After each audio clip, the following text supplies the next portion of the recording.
Today we'll talk about two budget spotting scopes, the SVBONY SV17 and the SVBONY 401. It's important to understand right away, these are budget models, so you shouldn't expect optics on the level of professional models that cost several hundred or even thousands of dollars.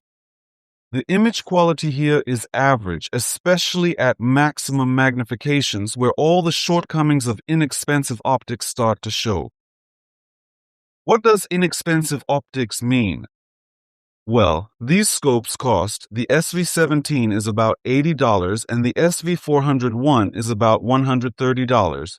But this does not mean at all that such scopes do not deserve attention. On the contrary, they do an excellent job at their main task. If you need to see where your shots hit the target at distances of 50, 100, or 200 meters to check your shooting results at the range during archery practice or in other sports disciplines, these capabilities are more than sufficient. Interestingly, it is precisely these budget spotting scopes that often end up with me for repairs, especially from youth sports schools for archery.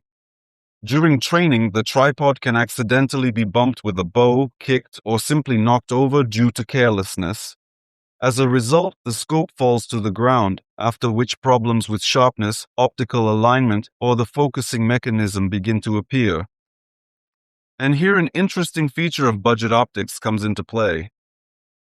The manufacturer does not design it for servicing.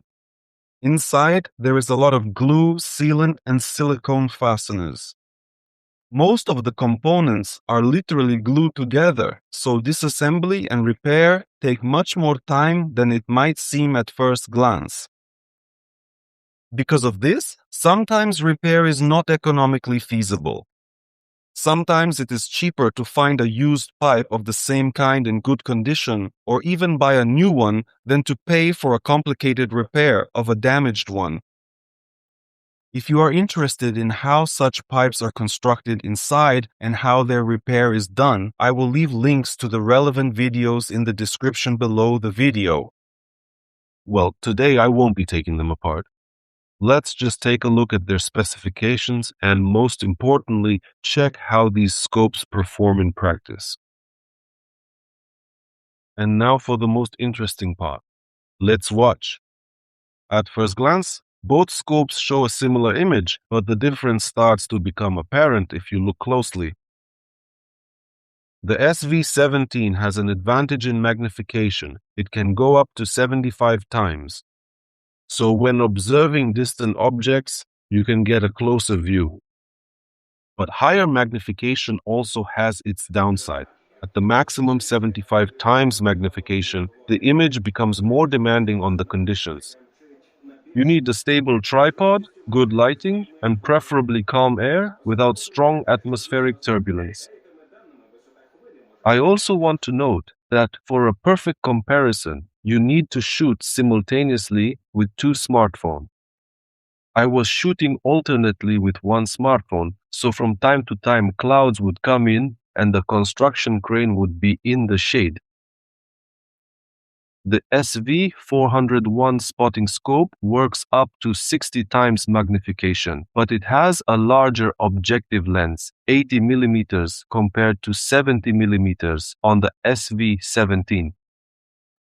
And here it's important to understand, when it comes to image quality, it's not just the glass itself and the lens coatings that play a big role. The diameter of the objective lens is very important as it determines how much light the telescope can gather. The diameter of the exit pupil also matters. This is the beam of light that comes out of the eyepiece and enters the eye. The larger it is, the brighter and more comfortable the image will usually be, especially in low light conditions. That's why even optics with very high quality glass, good coatings, and excellent anti-reflective treatment can lose out to a cheaper model if it has a smaller objective lens diameter and a smaller exit pupil. That's exactly why the SV401 often feels more comfortable for the eye. It doesn't just provide magnification, but also has a greater light reserve thanks to its 80 mm objective lens.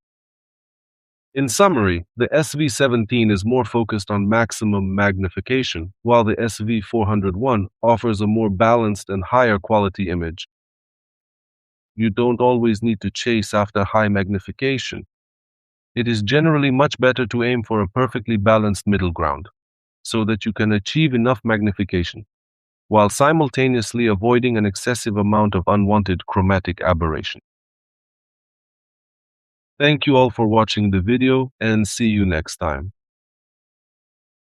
Please don't forget to subscribe to the channel.